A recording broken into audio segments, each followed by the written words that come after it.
Me llevaron esposado al tribunal a las 10:07 de la mañana y no tenía idea del por qué. Eso es lo primero que necesito que entiendas. No era una situación donde yo sabía lo que había hecho y fingía inocencia.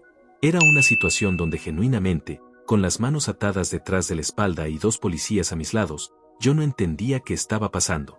Nadie me había explicado nada. Nadie me había dicho nada concreto. Solo me habían sacado de mi casa al amanecer, me habían puesto estas esposas frías, y me habían metido en un coche patrulla como si yo fuera un criminal peligroso. Y cuando entramos al edificio del tribunal, lo primero que vi fue a Paloma. Mi esposa. Estaba en el pasillo, apoyada contra la pared, con el celular levantado. Filmándome a mí. Con una sonrisa que yo nunca le había visto en 12 años de matrimonio. No era una sonrisa de alegría. Era otra cosa. Era la sonrisa de alguien que lleva mucho tiempo esperando ese momento y finalmente lo está viendo ocurrir frente a sus ojos. No dijo nada. Solo filmó.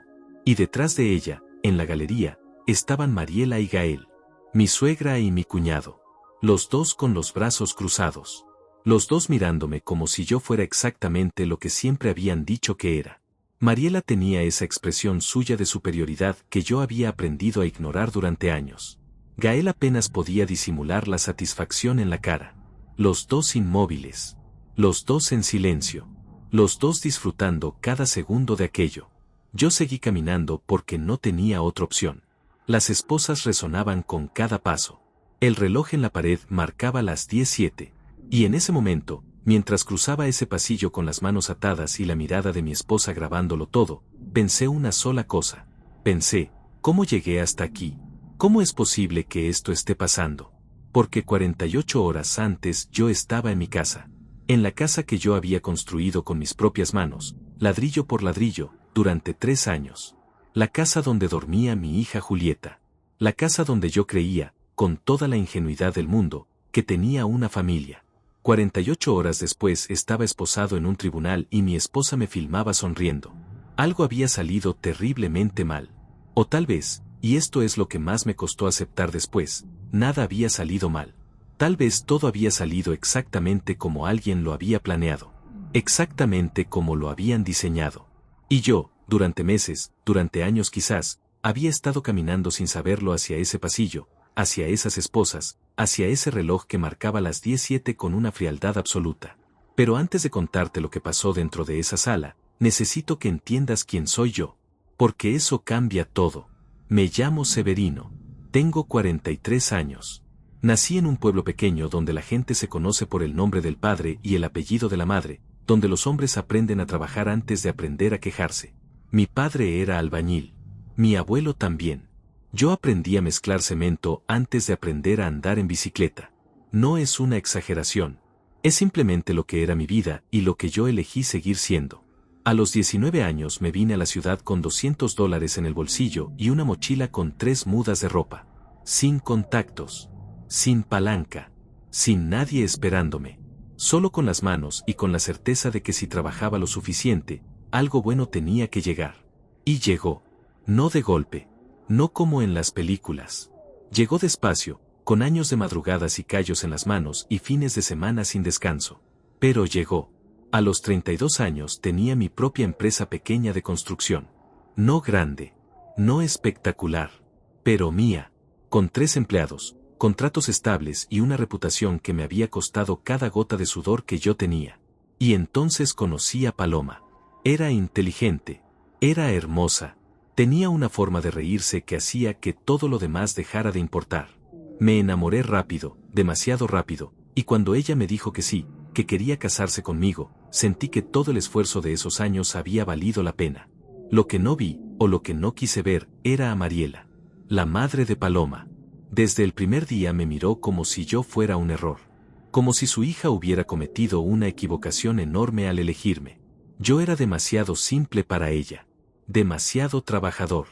Demasiado honesto. Mariela era el tipo de mujer que confunde el precio de las cosas con el valor de las personas, y según su escala, yo valía muy poco. Pero yo ignoré las señales. Porque amaba a Paloma. Y cuando nació Julieta, cuando tuve a mi hija en brazos por primera vez en la sala de partos y ella me miró con esos ojos enormes y sin sentido todavía, supe que haría cualquier cosa por protegerla. Cualquier cosa. Sin dudar ni un segundo.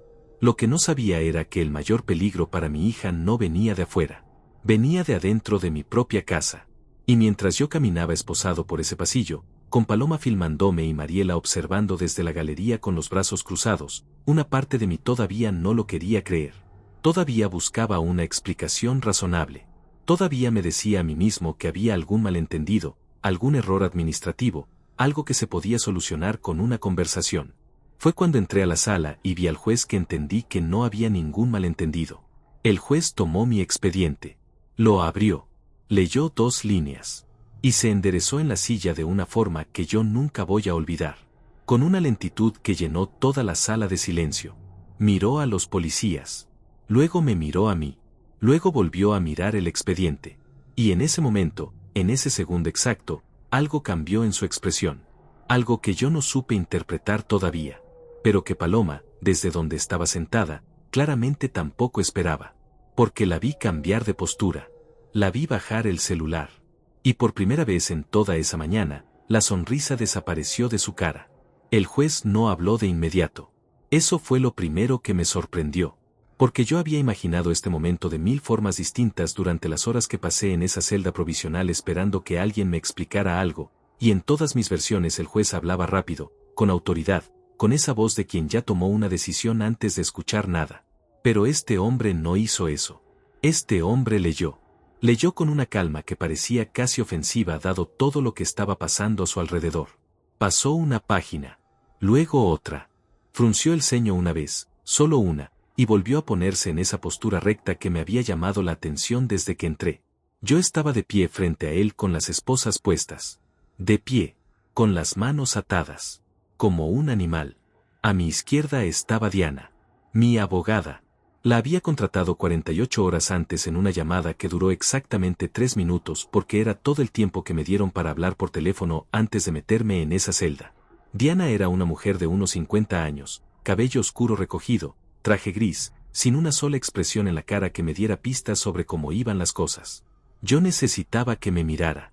Necesitaba que me hiciera alguna señal, cualquier señal, que me dijera que todo iba a estar bien. Pero ella tenía los ojos fijos en el juez y los papeles sobre la mesa y no me miró ni una sola vez. A mi derecha, del otro lado de la sala, estaba Paloma. Ya no tenía el celular en la mano. Lo había guardado cuando entramos a la sala, supongo que porque filmar dentro de un tribunal no estaba permitido o porque alguien se lo había indicado. Pero la forma en que lo guardó, rápido, casi con irritación, me dijo que no lo había guardado por respeto. Lo había guardado porque no le quedaba otra opción. Estaba sentada con las manos sobre la mesa, con un vestido azul que yo nunca le había visto, con el cabello perfectamente arreglado. Parecía preparada. Parecía ensayada. Parecía exactamente lo que quería parecer, una mujer víctima, frágil, que había sufrido lo suficiente como para llegar hasta ese lugar. Yo la conocía demasiado bien. O eso creía. Porque la mujer que yo creía conocer no era capaz de hacer lo que estaba viendo. La mujer de la que me enamoré a los 30 años, en una cena donde ella se rió tanto que derramó el vino y no le importó nada, esa mujer no existía en esta sala. La mujer de esta sala era otra persona.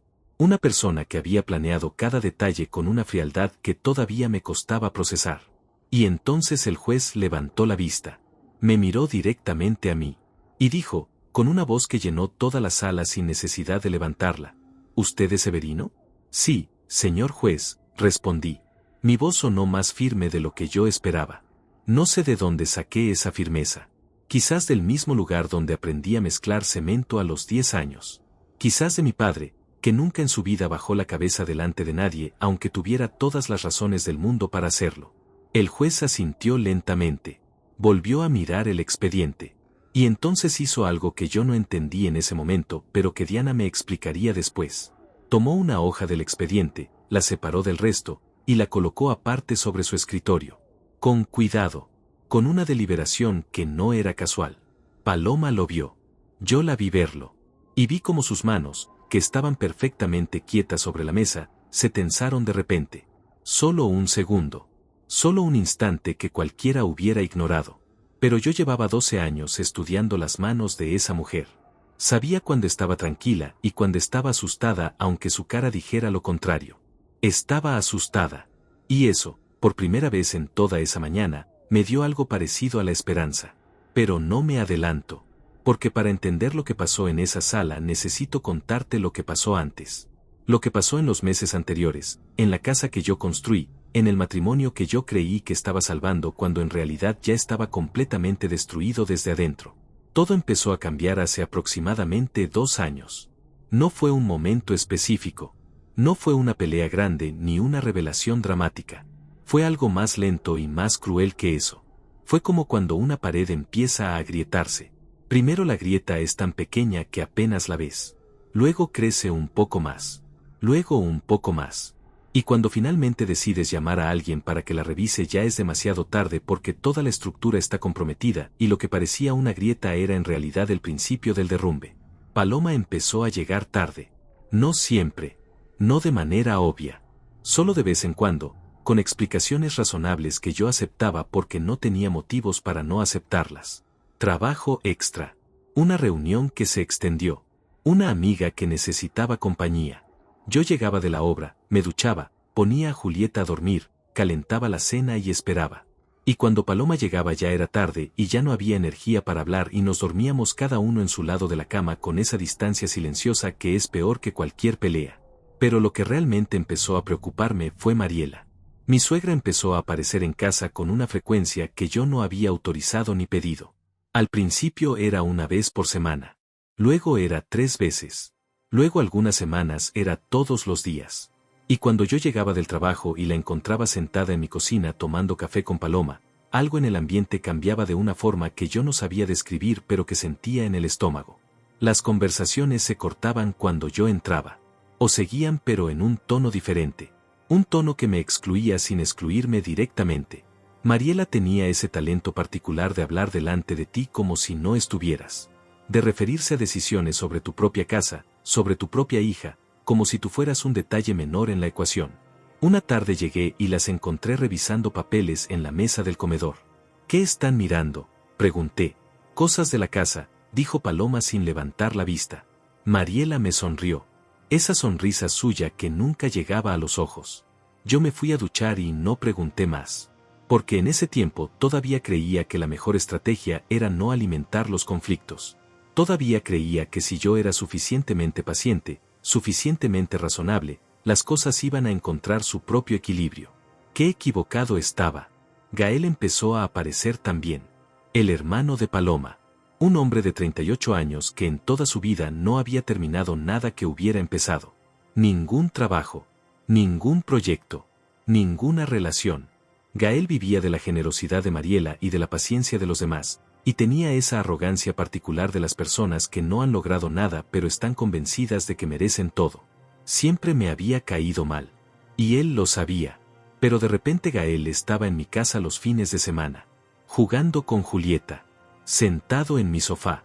Comiendo en mi mesa.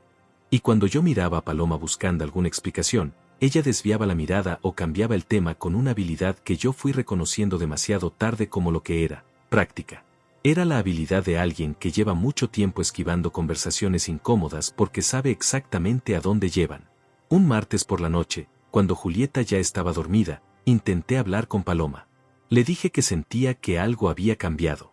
Que sentía que había una distancia entre nosotros que no sabía cómo cerrar. Que extrañaba la forma en que éramos antes. Que quería que trabajáramos en el matrimonio, que fuéramos a terapia si hacía falta, que hiciéramos lo que fuera necesario pero juntos. Paloma me escuchó en silencio. Y cuando terminé de hablar me miró con esa expresión que yo nunca le había visto antes de ese año. Una expresión que no era tristeza ni enojo ni amor. Era algo más frío que todo eso. Era la expresión de alguien que ya tomó una decisión y solo está esperando el momento correcto para ejecutarla. Me dijo que estaba cansada. Me dijo que necesitaba espacio. Y se fue a dormir. Yo me quedé sentado en la oscuridad de la sala, mirando la casa que había construido con mis manos, escuchando la respiración de Julieta a través de la puerta entreabierta de su cuarto, y por primera vez sentí un miedo que no tenía nombre todavía. Un miedo que no era a perder a Paloma. Era a perder algo más grande que eso. Algo que todavía no podía ver con claridad pero que estaba ahí, moviéndose en las sombras de mi propia vida. 3 semanas después de esa conversación, llegaron los policías a mi puerta. A las 6 de la mañana. Y todo lo que yo había construido en 43 años se empezó a derrumbar en tiempo real. Eran las 6 de la mañana cuando golpearon la puerta. No tocaron el timbre. Golpearon. Con los nudillos, fuerte, 3 veces, con ese ritmo que no es el de una visita sino el de una orden. Yo estaba en la cocina preparando café, todavía en ropa de dormir, con los ojos apenas abiertos y la cabeza todavía medio dormida. Julieta no se había levantado aún. La casa estaba en silencio. Y ese golpe en la puerta rompió todo como se rompe un vaso en el piso, de golpe, sin aviso. Fui a abrir. 2 policías uniformados. Uno de ellos con una hoja en la mano. ¿Usted es Severino?, preguntó el que tenía la hoja. Sí, respondí, todavía sin entender. Todavía creyendo que era algún trámite administrativo, algún error de dirección, algo que se resolvía en 2 minutos. Tiene que acompañarnos, dijo. ¿Por qué?, pregunté. Y el policía me mostró la hoja. Era una orden de detención. El mundo se detuvo. No es una exageración poética. Es exactamente lo que sentí. Como si el tiempo se hubiera congelado en ese preciso segundo y yo estuviera viendo la escena desde afuera de mi propio cuerpo. Una orden de detención con mi nombre, con mi dirección, con una serie de cargos que yo leí 2 veces porque la primera vez no pude procesar lo que decían. Violencia doméstica, amenazas, comportamiento intimidatorio. Yo, Severino, el hombre que nunca en su vida había levantado la voz delante de su hija porque no quería que ella creciera creyendo que los problemas se resuelven a los gritos. Yo, con cargos de violencia doméstica. ¿Dónde está mi esposa?, pregunté. Los policías no respondieron. Me dijeron que tenía 5 minutos para vestirme, que no podía llevar nada, que alguien vendría por Julieta. Y cuando pregunté quién vendría por mi hija, el policía más joven me miró con una incomodidad que me dijo todo sin decir nada. Alguien ya lo había organizado. Alguien ya lo había planeado. Esto no era una sorpresa para nadie excepto para mí. Me vestí en 3 minutos. Antes de salir me asomé al cuarto de Julieta. Estaba dormida. Tenía el cabello desparramado sobre la almohada y un brazo fuera de la cobija y respiraba con esa calma perfecta que solo tienen los niños que se sienten completamente seguros. Yo me quedé en la puerta mirándola exactamente 10 segundos. Los conté. 10 segundos que grabé en mi memoria como se graba algo que no sabes si vas a volver a ver. Luego salí.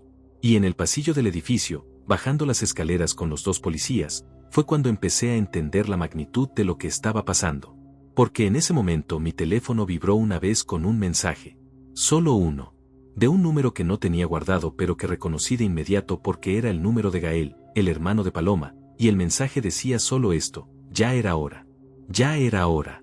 3 palabras que me confirmaron que lo que estaba viviendo no era un malentendido. No era un error. Era un plan. Un plan que habían ejecutado a las 6 de la mañana de un martes mientras mi hija dormía y yo preparaba café sin saber nada. En la comisaría me quitaron el teléfono. Me pusieron en una sala pequeña con una silla de metal y una mesa con una mancha oscura en la esquina que yo me quedé mirando durante horas porque no tenía nada más donde poner los ojos. Nadie me explicó nada con detalle. Solo me dijeron que había una denuncia formal, que había pruebas, que tendría que esperar a la audiencia. Y cuando pregunté qué pruebas, el oficial que estaba a cargo me miró con esa expresión que tienen las personas que ya decidieron que eres culpable antes de escucharte y dijo: ya lo verá en el tribunal. Ya lo vería en el tribunal. Tuve 12 horas para pensar en esa sala. 12 horas solo con mis pensamientos y con esa silla de metal y con la mancha oscura en la esquina de la mesa. Y lo que pensé durante esas 12 horas fue esto: ¿cuándo empezó todo? No el día de los policías. No el día que Paloma me dijo que estaba cansada. ¿Cuándo empezó de verdad? Y la respuesta que encontré me partió en 2. Empezó el día que Mariela le dijo a Paloma que la casa valía mucho dinero. Yo lo había escuchado sin querer, unos 8 meses antes, un domingo por la tarde. Estaba en el patio arreglando una tubería, y ellas estaban en la cocina con la ventana entreabierta. No estaba espiando. Solo estaba trabajando. Pero las palabras de Mariela llegaron con una claridad perfecta a través de esa ventana. Le dijo a Paloma que la propiedad en ese sector había subido mucho. Que una casa como la nuestra valía, ahora no menos de $280,000. Que era una lástima que estuviera a nombre de los 2 porque si algo pasara habría que dividirla. Y luego, con esa voz suya de veneno dulce, le preguntó a Paloma si había pensado en su futuro.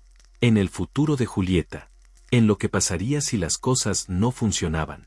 Yo cerré la llave del agua. Me quedé quieto. Y escuché a Paloma responder en voz baja, tan baja que no pude distinguir las palabras. Pero el tono era el de alguien que está escuchando con atención. El tono de alguien que está considerando lo que le dicen. En ese momento me dije a mí mismo que estaba exagerando. Que era una conversación normal entre madre e hija. Que Mariela siempre había sido así y que Paloma sabía cómo manejarla. Me lavé las manos, entré a la cocina, y saludé a las dos como si no hubiera escuchado nada. Mariela me sonrió. Paloma me sirvió café. Y la vida siguió. O eso creía yo. Lo que no sabía, lo que entendí recién en esa sala de la comisaría con 12 horas para pensar, era que esa conversación no había sido casual. Mariela no había dicho esas cosas de manera espontánea. Las había dicho con un propósito. Las había dicho como quien siembra una semilla y luego espera con paciencia a que crezca. Y la semilla había crecido. Había crecido durante meses, regada por cada cena familiar, por cada visita, por cada conversación en voz baja que se cortaba cuando yo entraba a la habitación. Y ahora yo estaba en una comisaría con una orden de detención y cargos de violencia doméstica. Y Paloma tenía a Julieta. Eso fue lo que más me destrozó. No los cargos. No la humillación. No las esposas que me pondrían al día siguiente para llevarme al tribunal. Fue pensar en Julieta. En mis 9 años. En su carita de cuando me esperaba en la puerta de la escuela y salía corriendo hacia mí con la mochila rebotando en la espalda. En la forma que tenía de agarrarme la mano cuando cruzábamos la calle, con los 4 dedos envolviendo mi pulgar porque sus manos todavía eran demasiado pequeñas para abarcar la mía. ¿Dónde estaba ella en ese momento? ¿Alguien le había explicado algo? ¿Estaba llorando?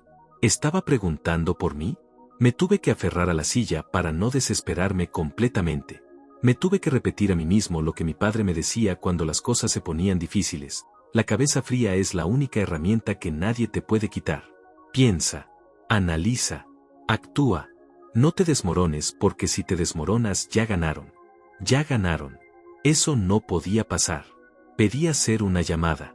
Y con los 3 minutos que me dieron marqué el número de Diana, una abogada que me había recomendado Simón, mi único amigo de verdad, el único que contestó cuando logré mandarle un mensaje antes de que me quitaran el teléfono. Diana atendió al segundo tono. Le expliqué todo en 90 segundos. Ella escuchó sin interrumpirme. Y cuando terminé de hablar me dijo algo que se quedó grabado en mi cabeza durante toda la noche. Me dijo, no diga nada más a nadie hasta que yo llegue. Nada. ¿Entendido? Entendido, dije. La llamada se cortó.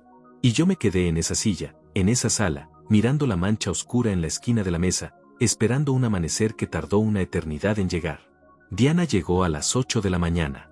La vi entrar por la puerta de la sala y algo en mi pecho se aflojó apenas un poco. No mucho. Solo lo suficiente para respirar. Venía con un maletín negro, el cabello recogido, y esa expresión suya que yo ya había aprendido a leer en las pocas horas que llevábamos en contacto. Era la expresión de alguien que ya había revisado todo antes de entrar. Que ya sabía más de lo que yo le había contado. Que había pasado la noche trabajando mientras yo me quedaba mirando la mancha en la mesa. Se sentó frente a mí. Me miró directamente a los ojos. Y dijo, cuénteme todo. Desde el principio. Sin omitir nada. Yo hablé durante 40 minutos sin parar. Le conté el matrimonio. Le conté a Mariela. Le conté a Gael. Le conté la conversación que escuché por la ventana del patio, los 8 meses de distancia con Paloma, las visitas cada vez más frecuentes, los papeles en la mesa del comedor que Paloma no me quiso mostrar. Le conté el mensaje de Gael que recibí mientras bajaba las escaleras. Le conté todo. Diana escuchó sin interrumpirme ni una sola vez. Cuando terminé, abrió su maletín y sacó una carpeta. Severino, me dijo, la denuncia que presentó su esposa es extensa. Incluye declaraciones escritas, fechas específicas, y 2 supuestos testigos que afirman haber presenciado situaciones de intimidación. También hay una solicitud de medida cautelar para que usted no pueda acercarse a menos de 300 metros de la vivienda familiar y una petición de custodia exclusiva de su hija mientras dure el proceso. Me quedé en silencio. Custodia exclusiva. 300 metros. Julieta. Diana debió ver algo en mi cara porque continuó hablando antes de que yo pudiera decir nada. Me dijo, escúcheme bien. Esto es serio, pero no es invencible. He visto casos así antes y lo primero que necesito saber es si usted tiene algo. Cualquier cosa. Mensajes, correos, grabaciones, documentos, recibos, testimonios. Cualquier cosa que contradiga lo que ella está afirmando. Yo pensé durante un momento largo mientras la sala zumbaba con ese silencio institucional que tienen todos los lugares donde las personas pierden cosas importantes. Y entonces recordé algo. Recordé a Simón. Simón era mi amigo desde hacía 20 años. Habíamos crecido en el mismo pueblo, habíamos llegado a la ciudad con diferencia de un año, habíamos construido nuestras vidas en paralelo con esa complicidad silenciosa que tienen las amistades que no necesitan explicarse. Simón sabía todo de mi matrimonio. No porque yo fuera de los que hablan mucho, sino porque había estado presente. Había estado en la cena donde conocí a Paloma. Había estado en mi boda. Había estado el día que nació Julieta. Y había estado también en los últimos 2 años, escuchándome cuando yo no entendía lo que estaba pasando en mi propia casa. Pero había algo más. Algo que Simón tenía y que yo no había pensado hasta ese momento. 3 meses antes, en una reunión familiar en mi casa, Simón había estado presente cuando Mariela y Gael habían tenido una conversación que en ese momento me pareció simplemente incómoda, pero que ahora, en esa sala, adquiría un significado completamente diferente. Gael había dicho, en voz suficientemente alta para que varios le escucharan, que cuando todo esto terminara iban a poder vivir tranquilos. Así exactamente. Cuando todo esto terminara. Yo le había preguntado a qué se refería. Se había reído y había dicho que nada, que estaba pensando en voz alta. Pero Simón lo había escuchado. Y Simón tenía memoria de elefante. Le conté todo esto a Diana. Le conté la frase de Gael. Le conté que Simón podía testificar. Y mientras hablaba vi algo cambiar en la expresión de Diana. No fue dramático. Fue sutil. Fue el cambio de expresión de alguien que estaba buscando un punto de apoyo y acaba de encontrarlo. Bien, dijo. Voy a necesitar hablar con Simón hoy mismo. ¿Puede contactarlo? Le dije que sí. Le dije que Simón contestaría. Le dije que era el tipo de persona que no te falla cuando más lo necesitas. Diana asintió y escribió algo en su libreta. Pero entonces me miró de nuevo y me preguntó algo que me heló la sangre. Me preguntó, ¿su hija sabe algo? Me quedé quieto. ¿A qué se refiere? Pregunté aunque en el fondo sabía exactamente a qué se refería. Diana fue directa. Me dijo que en casos así, cuando hay una niña de por medio, a veces los niños son los únicos testigos reales de lo que pasa dentro de una casa.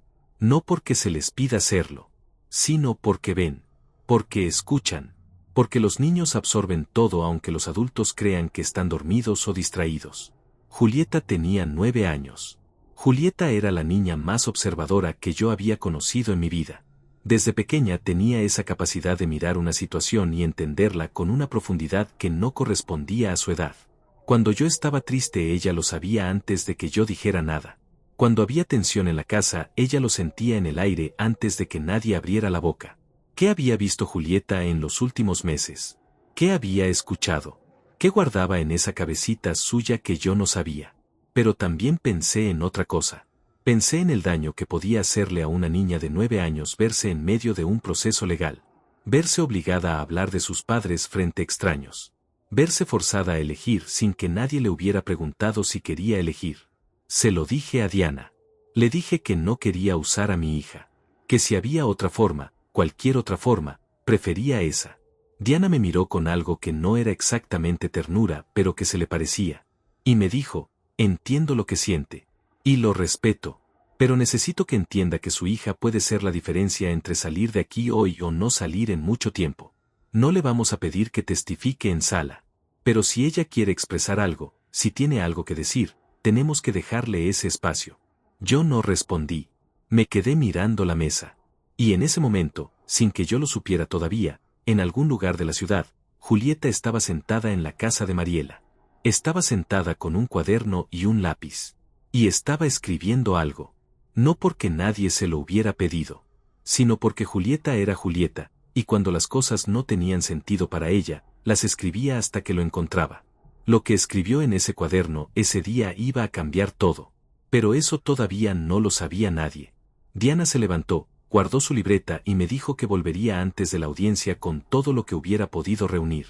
Me dijo que no hablara con nadie, que no firmara nada, que no respondiera ninguna pregunta sin ella presente. Y entonces, antes de salir, se detuvo en la puerta y me dijo algo más.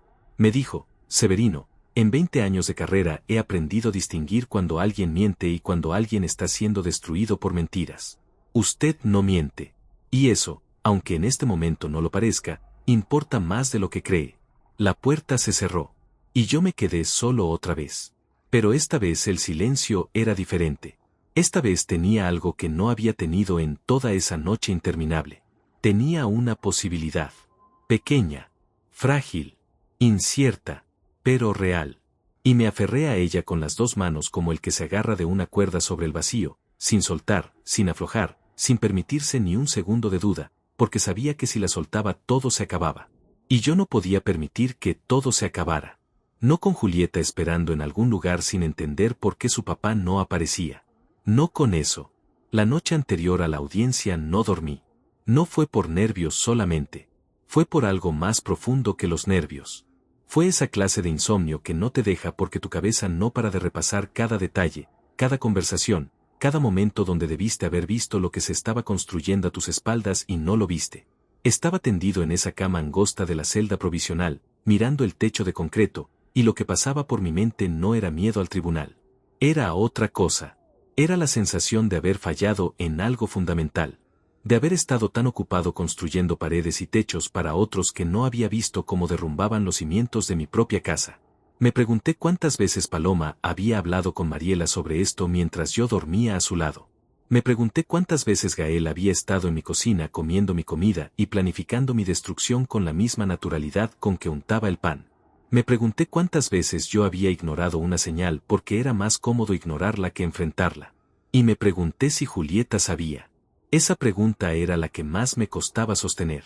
Porque si Julieta sabía algo, si había escuchado conversaciones que no debía escuchar, si había visto cosas que una niña de 9 años no debería ver, entonces el daño no era solo mío. Era de ella también. Y eso era algo que yo no podía reparar con ningún documento, ni ninguna audiencia, ni ninguna sentencia de ningún juez. Eso se repara con tiempo, con presencia, con estar. Y yo en ese momento no podía estar en ningún lugar excepto en esa celda mirando el techo. A las 5 de la mañana escuché pasos en el pasillo, luego una llave en la cerradura, y luego la cara del oficial de guardia asomándose para decirme que en 2 horas me llevaban al tribunal, que me preparara, que si necesitaba algo para asearme tenía 15 minutos. Me levanté, me lavé la cara con agua fría. Me miré en el espejo pequeño y opaco que había sobre el lavabo y no reconocí del todo la cara que me devolvió el reflejo. Tenía ojeras profundas. Tenía la mandíbula tensa de haber apretado los dientes toda la noche. Tenía esa expresión que tienen los hombres cuando han llegado a un límite que no sabían que existía y descubren que del otro lado del límite hay más fuerza de la que creían tener. Me dije a mí mismo: hoy no te derrumbas. Me lo dije mirándome directo a los ojos. Hoy no. Lo que no sabía todavía era que mientras yo me preparaba en esa celda, Diana había pasado la noche entera trabajando. No durmió. Me lo contaría después con esa calma suya de quien hace las cosas sin necesitar reconocimiento. Había llamado a Simón a las 9 de la noche anterior y habían hablado durante 2 horas. Simón le había contado todo lo que recordaba. La frase de Gael en la reunión familiar. Las veces que había visto a Mariela llegar a nuestra casa con carpetas y documentos. Una conversación que había tenido conmigo 6 meses antes donde yo le había dicho, sin darle demasiada importancia en ese momento, que Paloma había empezado a mover dinero de la cuenta conjunta en transferencias pequeñas pero frecuentes. Diana había tomado nota de todo. Y luego había hecho algo más. Había solicitado de urgencia el historial de la cuenta bancaria conjunta de los últimos 12 meses. Y lo que encontró en ese historial era una historia completa que nadie había pedido que se contara pero que estaba ahí, en números y fechas, sin posibilidad de interpretación doble. Durante un año entero, Paloma había estado transfiriendo dinero. Siempre en montos que no superaban los $900 para no activar alertas automáticas. Siempre a cuentas distintas que luego Diana rastrearla como pertenecientes a Mariela y a una empresa que tenía el nombre de Gael como titular. En total, a lo largo de 12 meses, habían salido de nuestra cuenta conjunta $43,000. $43,000. El dinero que yo había ahorrado durante años de madrugadas y obras y fines de semana sin descanso. El dinero que era para Julieta. Para su educación. Para su futuro. Para que ella tuviera lo que yo no tuve cuando era chico. Ese dinero había desaparecido. transferido en cuotas silenciosas mientras yo dormía. Cuando Diana me contó esto en los 10 minutos que tuvimos antes de entrar a la sala del tribunal, yo no reaccioné de inmediato. Me quedé procesando el número. $43,000. Y luego procesé algo más. Procesé que para hacer eso con tanta precisión, con tanto cuidado, durante tanto tiempo, Paloma no había actuado sola. Nadie actúa así solo. Eso requería instrucciones. Requería un plan. Requería a alguien con experiencia en borrar huellas. Mariela había dirigido todo. Estaba convencido. Diana me dijo que eso no era todo.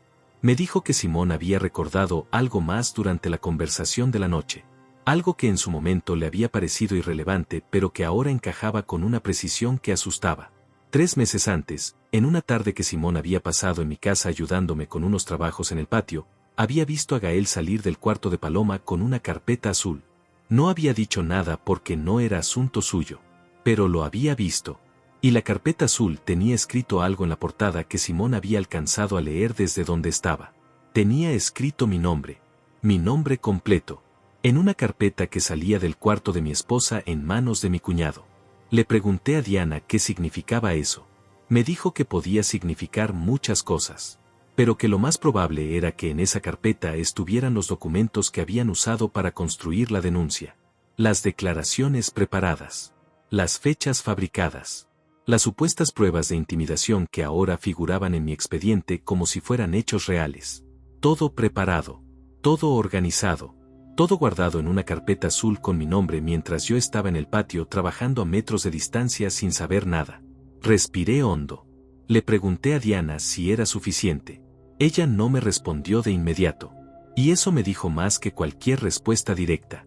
Me dijo que teníamos evidencia financiera sólida, que teníamos el testimonio de Simón, que teníamos inconsistencias claras en las fechas de la denuncia que ella había identificado durante la noche al cruzar los datos con los registros de mis contratos de trabajo, porque en 2 de las fechas donde Paloma afirmaba que yo había tenido comportamientos intimidatorios yo estaba documentadamente en obras a más de 100 kilómetros de distancia. 100 kilómetros. Con registros firmados. Con testigos. Le pregunté por Julieta. Diana hizo una pausa. Me dijo que Simón la había contactado. Que Simón tenía una relación cercana con Julieta, que era su tío de corazón aunque no de sangre, y que cuando Simón la había llamado esa mañana temprano para saber cómo estaba, Julieta le había dicho algo que Simón no había esperado escuchar. Le había dicho que tenía algo escrito para su papá. Le había dicho que lo había escrito sola, esa noche, en su cuaderno. Le había dicho que quería que alguien lo leyera porque ella no podía guardar más cosas adentro. Me quebré. No completamente. No con llanto. Pero se me quebró algo adentro con un crujido silencioso que solo yo escuché. Porque esa era Julieta. Esa era exactamente mi hija. 9 años con la madurez de 30. 9 años guardando cosas que no debería tener que guardar. 9 años escribiendo en un cuaderno lo que no podía decir en voz alta porque había aprendido, demasiado pronto, que las palabras en voz alta a veces hacen más daño que el silencio. Le pregunté a Diana si había leído lo que Julieta había escrito. Me dijo que Simón le había tomado una foto y se la había enviado. Me dijo que había leído cada palabra.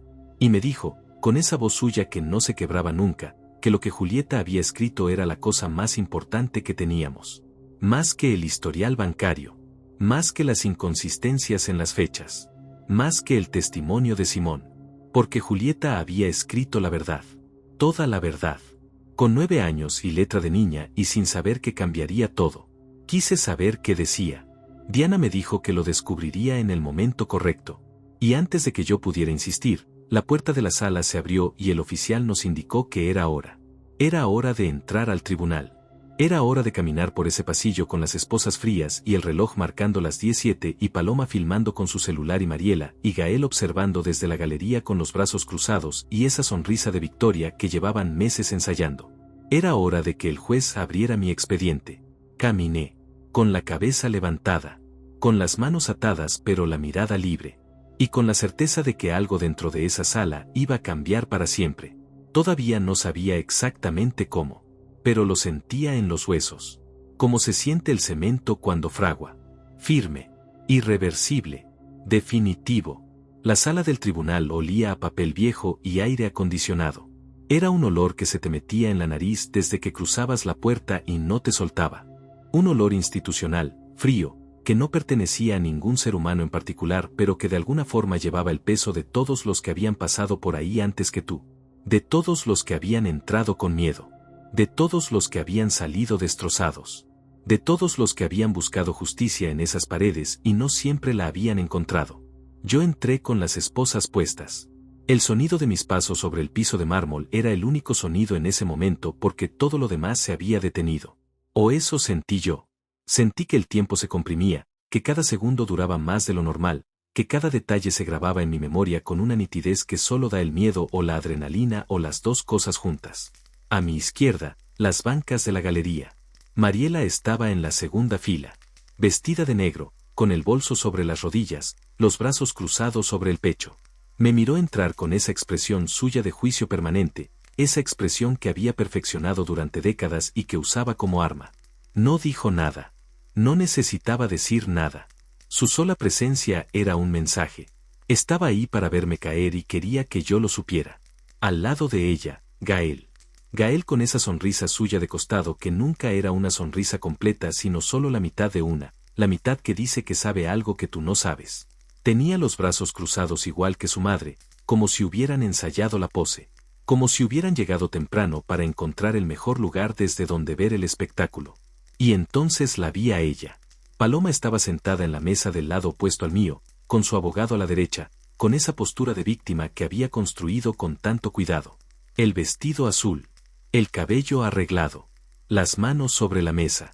Ya no tenía el celular en la mano porque dentro de la sala no se podía filmar, pero yo sabía que lo tenía en el bolso y que en cuanto pudiera volvería a usarlo. Porque Paloma necesitaba documentar su victoria. La necesitaba para algo. Para mostrársela a alguien. Para guardarla como trofeo. No me miró cuando entré. Eso también era un mensaje. Me senté al lado de Diana. El policía que me había acompañado se quedó de pie detrás de mí. Las esposas seguían puestas. Yo puse las manos sobre la mesa con la mayor calma que pude reunir y miré al frente. El juez todavía no había entrado. Diana se inclinó levemente hacia mí y me habló en voz muy baja. Me dijo que cuando el juez llegara yo no debía reaccionar a nada de lo que escuchara. Que no importaba lo que dijeran, lo que presentaran, lo que insinuaran. Que mi única tarea era mantenerme quieto y dejarla trabajar a ella. Que había pasado la noche entera para que yo no tuviera que hacer nada más que respirar y confiar. Confiar. Qué palabra tan difícil cuando todo lo que rodea tu vida en ese momento es traición. Pero asentí. Y en ese momento se abrió la puerta lateral y el juez entró. Era un hombre de unos 60 años. Cabello blanco, bien recortado. Lentes con montura oscura. Caminaba con esa lentitud deliberada de quien sabe que el tiempo en esta sala le pertenece a él y a nadie más. Se sentó. Acomodó los papeles frente a él. Y sin decir nada todavía, sin mirar a nadie todavía, extendió la mano y tomó el expediente que el secretario le había dejado preparado. Lo abrió. Leyó. El silencio en la sala era absoluto. Yo lo observaba desde mi silla con una atención que nunca en mi vida había puesto en otra cosa. Observaba el movimiento de sus ojos sobre el papel. Observaba la inclinación de su cabeza. Observaba sus manos, que sostenían el expediente con una firmeza que no revelaba nada. Era un hombre entrenado para no revelar nada antes de estar listo para revelarlo todo. Pasó una página. Leyó 2 líneas de la siguiente. Y se detuvo. Fue un detenerse sutil pero completo. Como cuando un mecanismo de relojería para de golpe. No fue dramático. Fue exactamente lo contrario de dramático. Fue quieto. Fue un segundo de quietud total que sin embargo llenó toda la sala de una tensión que yo podía sentir físicamente en el pecho. El juez se enderezó en la silla. Despacio. Con esa lentitud que tiene la autoridad real cuando no necesita apurarse para demostrar nada. Miró a los policías. Luego me miró a mí. Luego volvió al expediente. Y yo vi, desde donde estaba, que separaba una hoja del resto y la colocaba aparte sobre su escritorio. Con cuidado. Con una deliberación que no era casual. Era el mismo gesto que Diana me había descrito esa mañana cuando me explicó que había presentado documentación adicional antes de la audiencia. Documentación que el juez estaba obligado a revisar antes de proceder. Paloma lo vio. Vi cómo sus manos se tensaban sobre la mesa. Vi cómo miraba a su abogado de reojo buscando una señal. El abogado de Paloma era un hombre joven, bien vestido, con esa confianza de quien está acostumbrado a ganar porque sus clientes siempre llegan con más recursos que el otro lado. Pero en ese momento, cuando Paloma lo miró buscando tranquilidad, él no se la dio. Frunció levemente el ceño mirando los papeles frente a él y no dijo nada. Eso me dijo todo. El juez carraspeó.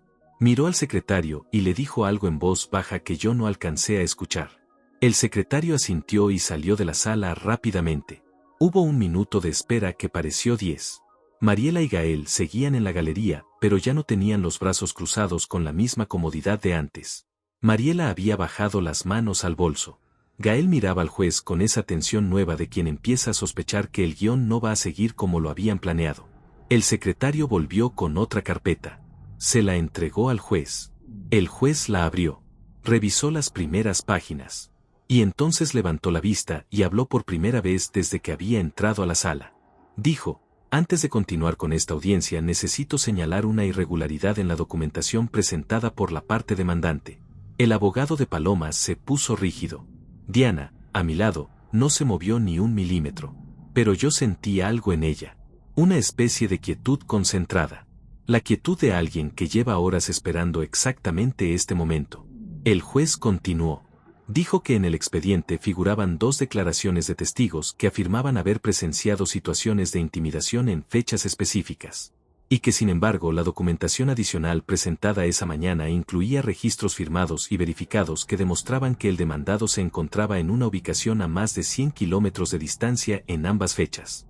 100 kilómetros. Lo dijo con esa voz plana de quien lee un hecho, no una opinión. El abogado de Paloma carraspeó y dijo que eso requería verificación adicional, que los registros podían tener errores, que sus testigos eran personas de confianza que habían firmado sus declaraciones voluntariamente. El juez lo miró. No con enojo, con algo peor que el enojo. Con esa mirada fría y precisa de quien ya tomó una decisión y solo está escuchando el resto por protocolo. Le dijo: sus testigos serán evaluados en su momento. Por ahora me estoy refiriendo a una inconsistencia objetiva en la documentación que usted presentó como fundamento de esta acusación. El abogado no respondió. Paloma tenía los ojos fijos en la mesa. Y entonces Diana se puso de pie. Habló con una calma que yo nunca voy a olvidar. Sin levantar la voz. Sin dramatismo. Con la precisión de alguien que sabe exactamente lo que tiene y sabe exactamente cómo usarlo. Le dijo al juez que además de los registros de ubicación, la defensa había reunido documentación bancaria que demostraba un patrón sistemático de transferencias de fondos desde la cuenta conjunta del matrimonio durante los últimos 12 meses.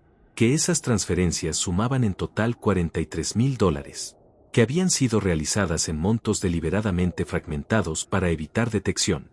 Y que los destinatarios de esas transferencias eran cuentas vinculadas directamente a familiares de la demandante. La sala se quedó en silencio.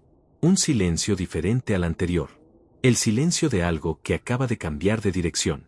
Mariela, en la galería, se levantó levemente de su asiento y luego volvió a sentarse como si hubiera recibido un golpe físico. Gael había dejado de sonreír completamente. Paloma levantó la vista de la mesa por primera vez desde que Diana había empezado a hablar y me miró. Me miró directamente. Y en sus ojos no había enojo. Había miedo. El juez volvió a mirar el expediente. Luego miró a los policías que estaban detrás de mí. Y entonces golpeó el martillo sobre la mesa con un sonido que resonó en cada rincón de esa sala. Y dijo: quiten las esposas. Ahora. El policía que estaba detrás de mí tardó exactamente 3 segundos en reaccionar. 3 segundos que yo conté sin querer porque el tiempo en ese momento seguía funcionando de esa manera extraña, comprimido y expandido al mismo tiempo, cada segundo con el peso de una hora. Escuché el sonido de las llaves. Sentí el metal aflojarse alrededor de mis muñecas. Y cuando las esposas cayeron y yo puse las manos libres sobre la mesa, lo primero que hice fue mirarlas. Mis manos. Las mismas manos que habían mezclado cemento a los 10 años. Las mismas manos que habían firmado el contrato de mi primera empresa. Las mismas manos que habían sostenido a Julieta el día que nació, temblando de una emoción que nunca había sentido antes y que nunca volvería a sentir de la misma manera. Esas manos ahora estaban libres sobre la mesa de un tribunal y yo las miraba como si las estuviera viendo por primera vez. Respiré. Profundo. Lento. Sin que nadie lo notara. El juez observó todo sin cambiar la expresión. Luego volvió a los documentos. Le dijo al secretario que registrara en acta el retiro de las medidas de restricción física, que quedaba constancia de las inconsistencias documentales identificadas, y que la audiencia continuaría con la revisión detallada de toda la evidencia presentada por ambas partes. El abogado de Paloma intentó hablar. El juez lo detuvo con un gesto de la mano que no admitía discusión. Le dijo que tendría su turno, que por ahora escuchara, y le dio la palabra a Diana. Diana se puso de pie con esa calma suya que era casi sobrenatural en ese contexto. Abrió su carpeta y empezó a hablar con la precisión de alguien que ha construido un argumento ladrillo por ladrillo durante toda la noche y sabe exactamente en qué orden colocar cada pieza para que la estructura sea inamovible. Primero presentó los registros de ubicación. 2 fechas específicas en las que la denuncia de Paloma afirmaba que yo había tenido comportamientos de intimidación dentro de la vivienda familiar. 2 fechas con nombres, direcciones y firmas de los responsables de obra que certificaban mi presencia a más de 100 kilómetros de distancia durante las horas exactas que figuraban en la denuncia. No eran documentos que Diana había fabricado esa noche. Eran registros que yo había generado en el curso normal de mi trabajo durante años, sin saber que algún día los necesitaría para probar que no estaba donde alguien decía que había estado. El juez los revisó en silencio. Luego Diana presentó el historial bancario. Lo presentó con un orden que yo reconocí como deliberado. No empezó por el total. Empezó por la primera transferencia, 12 meses atrás, $900 a una cuenta que luego aparecería vinculada a Mariela. Luego la segunda. Luego la tercera. Fue construyendo el patrón con una lentitud que era estratégica porque obligaba al juez y a todos en esa sala a ver exactamente lo que había pasado, no como un número abstracto sino como una decisión repetida semana tras semana durante un año entero. $900. 850. $900 de nuevo. Semana tras semana. Mes tras mes. Hasta llegar a $43,000 que habían salido de una cuenta que era también mía, con mi dinero, con los ahorros de años de trabajo, transferidos en silencio mientras yo dormía al lado de la mujer que lo estaba haciendo. El juez no dijo nada mientras revisaba los documentos, pero vi como su mandíbula se tensaba levemente. Solo una vez. Solo un segundo. Pero lo vi. El abogado de Paloma tenía los papeles frente a él, pero ya no los miraba con la misma confianza de antes. Los miraba como quien busca una salida en un cuarto que acaba de quedarse sin puertas. Paloma seguía con los ojos bajos. Ya no era la postura de alguien que espera con paciencia. Era la postura de alguien que está conteniendo algo que no quiere que los demás vean. Entonces Diana hizo una pausa. Cerró la carpeta que tenía en la mano. Y abrió otra. Esta era más delgada. Solo tenía unos pocos documentos adentro.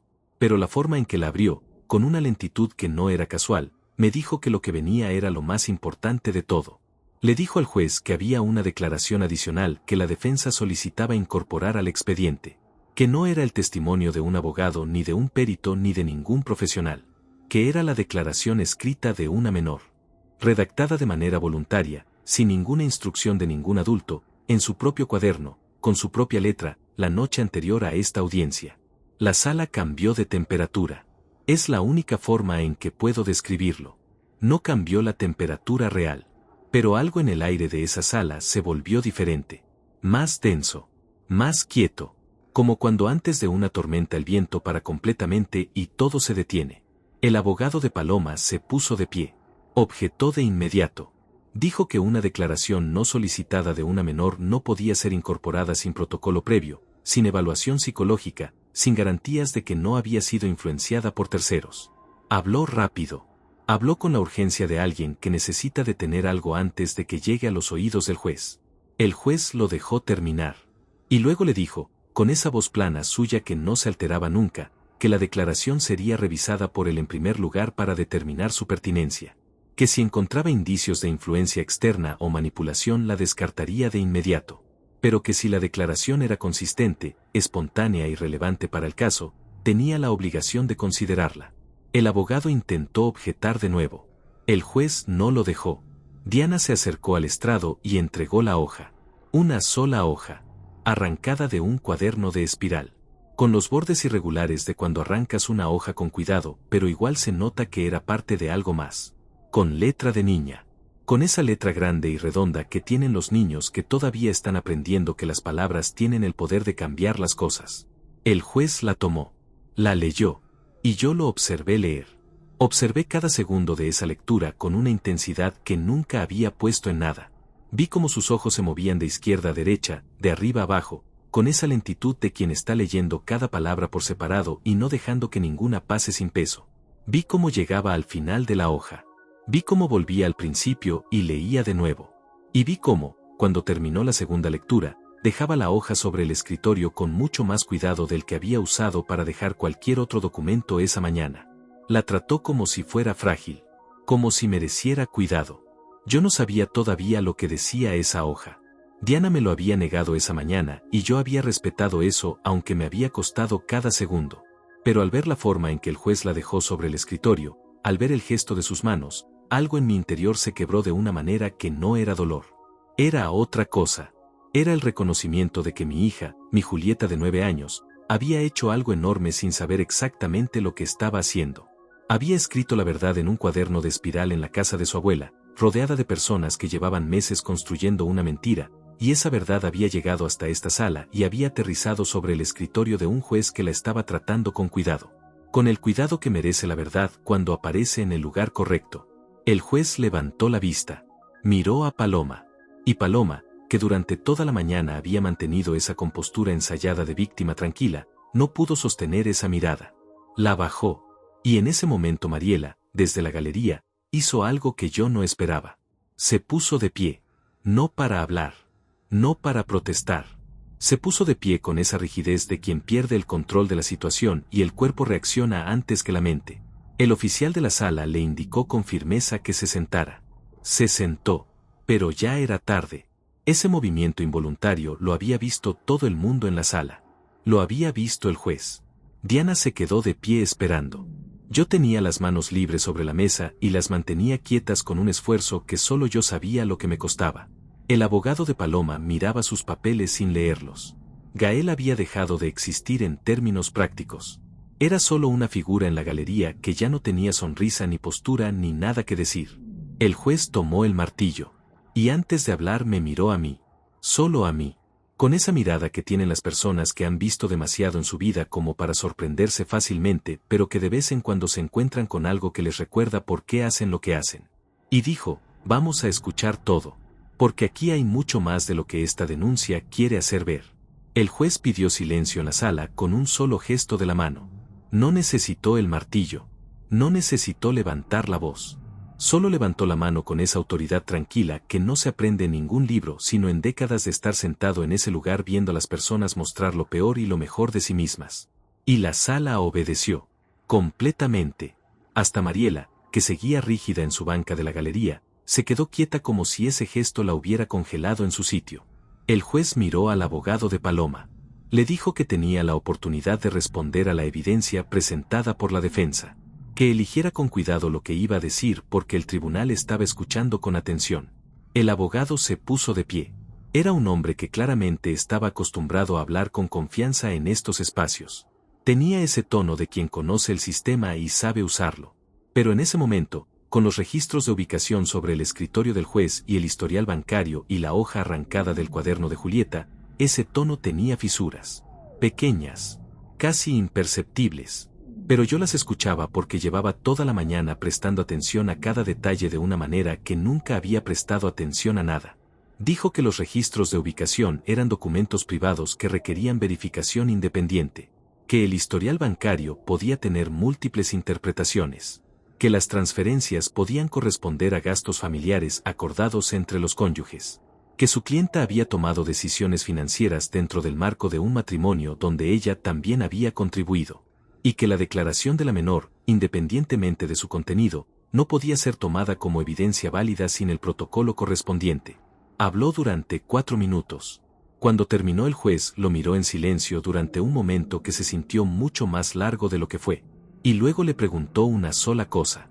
Le preguntó si podía explicar por qué las transferencias bancarias habían sido realizadas consistentemente en montos inferiores a los $1,000 durante 12 meses consecutivos sin ninguna interrupción. El abogado abrió la boca. La cerró. Volvió a abrirla. Y dijo que eso era una coincidencia. Que su clienta simplemente manejaba el dinero en montos pequeños por costumbre personal. El juez asintió lentamente.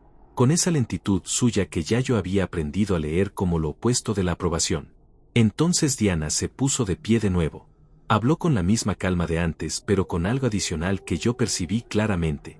Era el tono de alguien que está a punto de poner la última pieza de un rompecabezas que ha estado armando durante horas.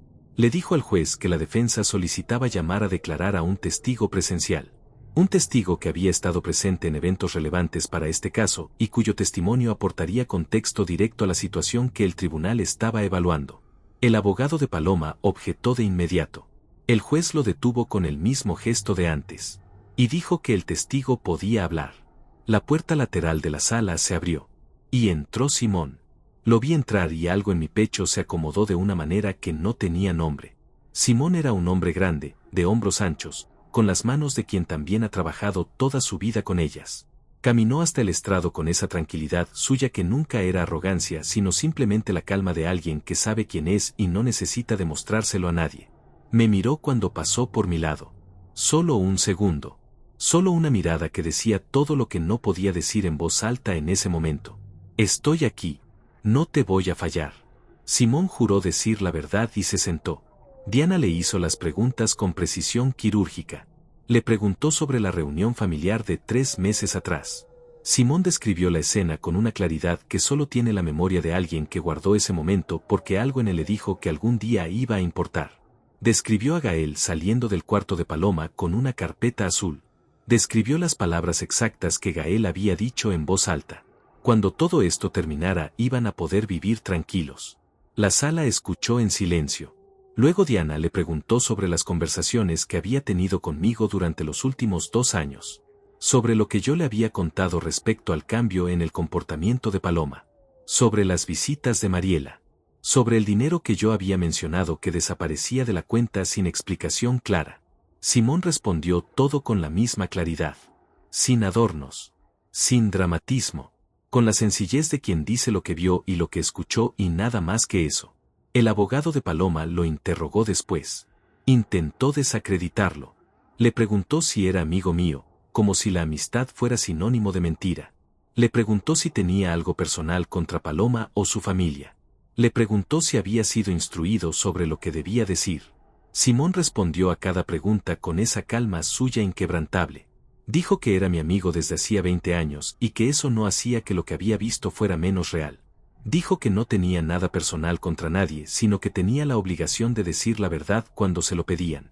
Y dijo, mirando directamente al abogado, que nadie le había dicho lo que debía decir porque en 20 años de vida nadie había logrado decirle a él lo que debía hacer. Hubo algo en la galería. Un movimiento. Miré de reojo y vi que Gael le decía algo en voz muy baja a Mariela. Mariela negó con la cabeza. Gael insistió. Mariela volvió a negar, pero esta vez con una tensión visible en el cuello, en los hombros, en cada músculo de ese cuerpo suyo que llevaba toda la mañana proyectando control y que ahora empezaba a mostrar las grietas. El juez también los vio. Los miró un segundo.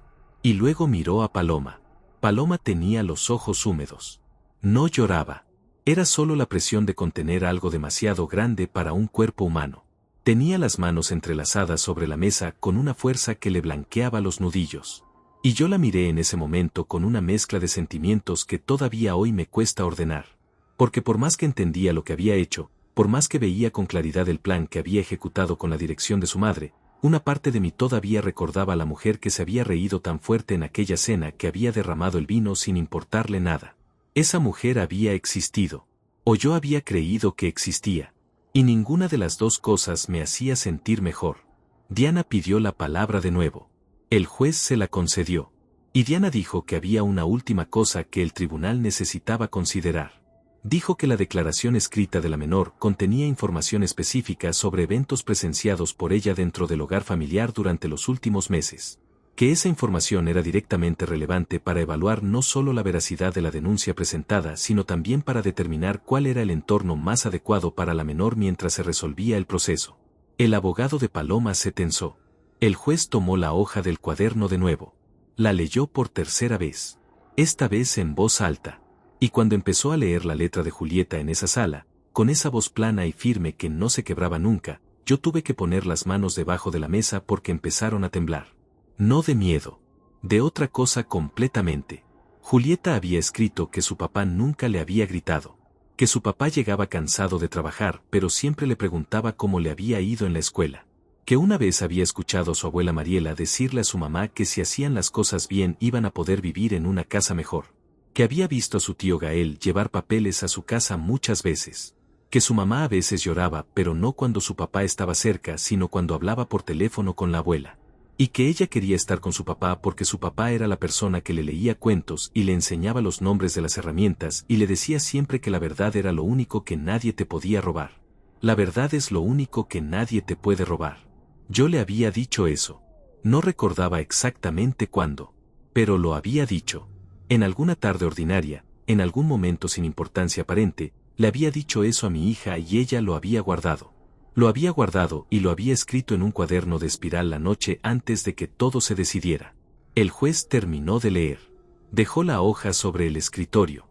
Y la sala quedó en un silencio que era diferente a todos los silencios anteriores. Era el silencio de después. De cuando algo termina y todavía nadie se ha movido, pero todos saben que ya nada va a ser igual. Paloma tenía una lágrima en la mejilla. Solo una. No sé si era por Julieta o por ella misma, o por lo que había hecho o por lo que estaba a punto de perder. No lo sé. Y en ese momento ya no importaba saberlo. El juez tomó el martillo. Miró al frente. Y empezó a hablar. El juez habló durante 12 minutos. Lo sé porque el reloj de la sala estaba justo en mi línea de visión y yo lo miré al principio y al final sin querer, como cuando el cuerpo busca algo concreto para aferrarse cuando todo lo demás es demasiado grande para procesar. 12 minutos en los que cada palabra cayó sobre esa sala con el peso de algo que no se puede deshacer una vez que se dice.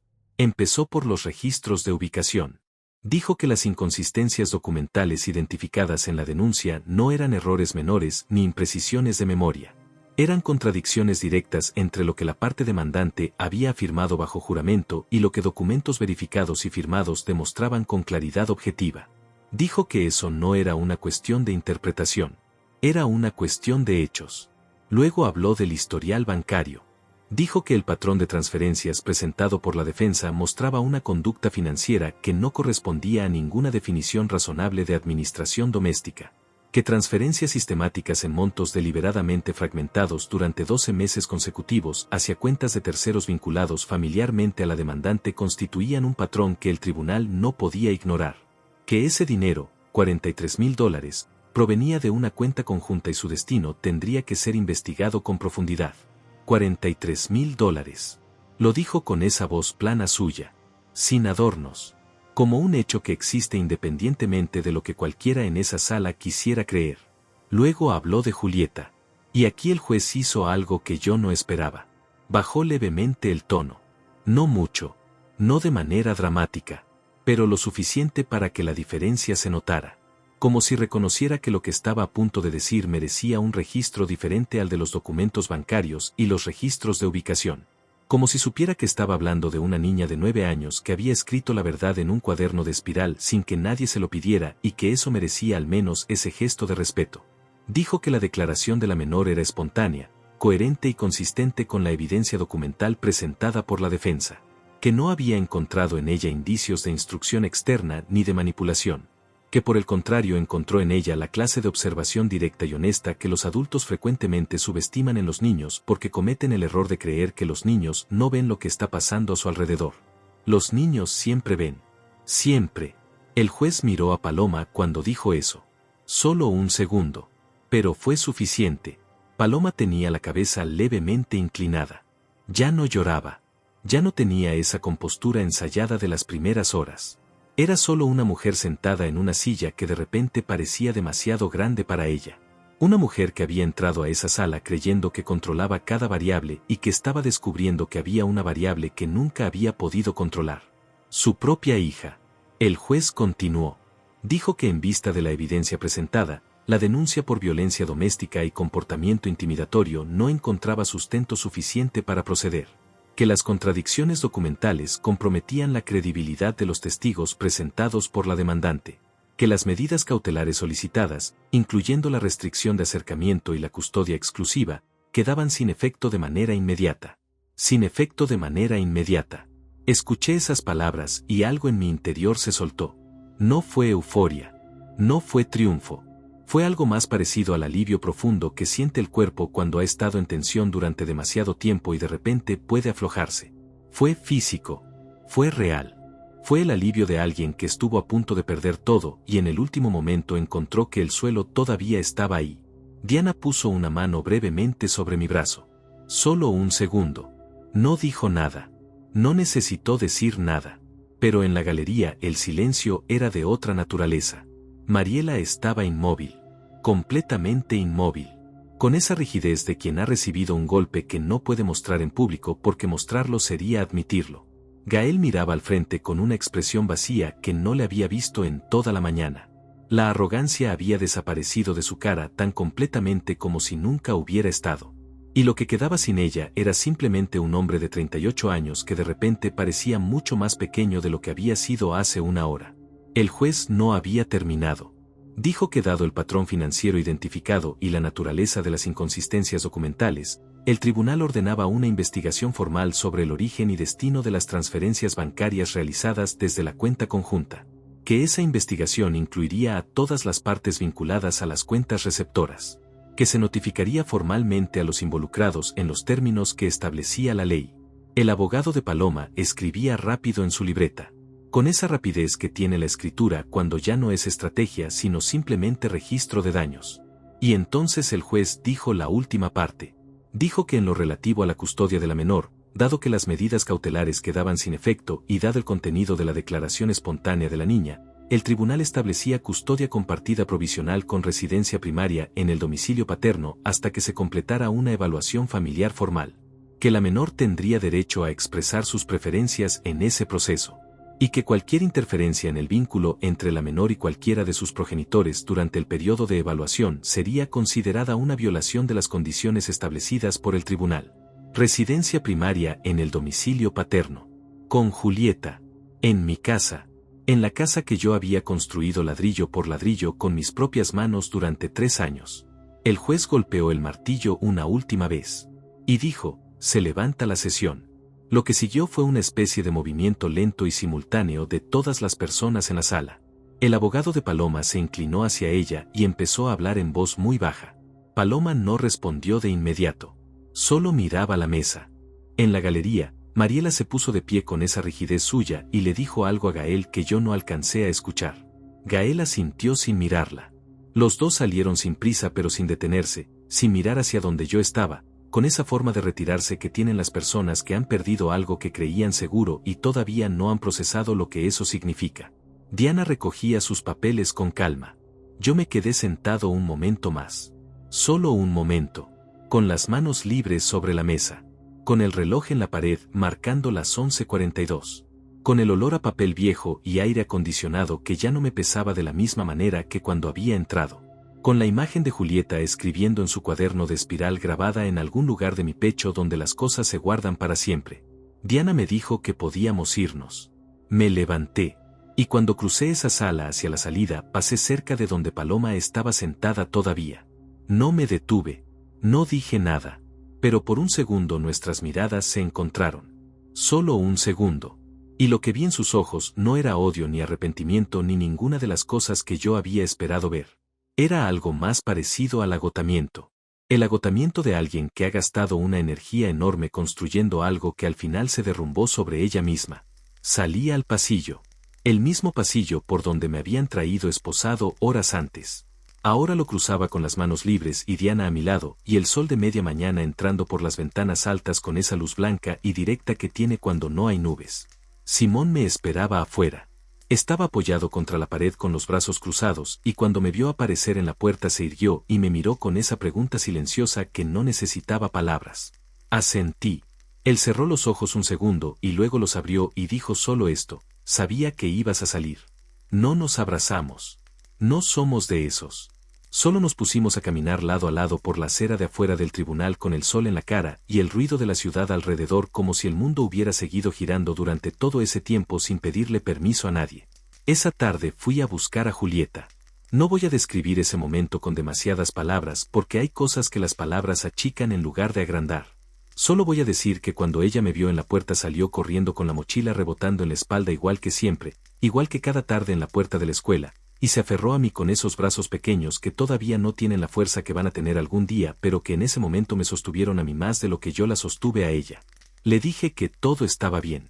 Me dijo que lo sabía. Le pregunté cómo lo sabía. Me dijo que porque ella había escrito la verdad y la verdad siempre gana. Yo le había dicho eso. En alguna tarde ordinaria sin importancia aparente se lo había dicho y ella lo había guardado y lo había usado cuando más falta hacía. Y en ese momento entendí algo que no había entendido del todo hasta entonces. Entendí que lo más importante que había construido en mi vida no era la casa de ladrillos. No era la empresa pequeña con 3 empleados. No era ninguna de las cosas materiales que había levantado con mis manos durante 43 años. Era eso. Esa niña que escribía la verdad en un cuaderno de espiral porque su padre le había dicho que era lo único que nadie te podía robar. Eso era lo que nadie había podido quitarme. Ni las esposas. Ni las acusaciones. Ni los planes de Mariela, ni la traición de Paloma, ni los $43,000, ni las horas en esa celda mirando la mancha en la esquina de la mesa. Nada de eso había podido quitarme a Julieta. Y mientras caminábamos de regreso a casa con su mano pequeña envolviendo mi pulgar como siempre, como desde que era bebé, pensé en todos los hombres que en este momento están pasando por algo parecido. Que están solos en alguna sala con las manos atadas, figurada o literalmente, creyendo que nadie los ve y que nadie los escucha y que la verdad no importa porque el sistema siempre favorece al que grita más fuerte o miente con más convicción. A esos hombres quiero decirles algo. La verdad existe aunque nadie la esté buscando todavía. Existen los registros que firmaste sin saber que algún día los ibas a necesitar. Existe en la memoria de los amigos que estuvieron presentes cuando menos lo esperabas. Existe en la letra redonda de una niña de 9 años que escribe en un cuaderno de espiral porque su padre le enseñó que era lo único que nadie te puede robar. Guarda la verdad. Cuídala. Porque llega el momento en que es lo único que tienes. Y resulta que es suficiente.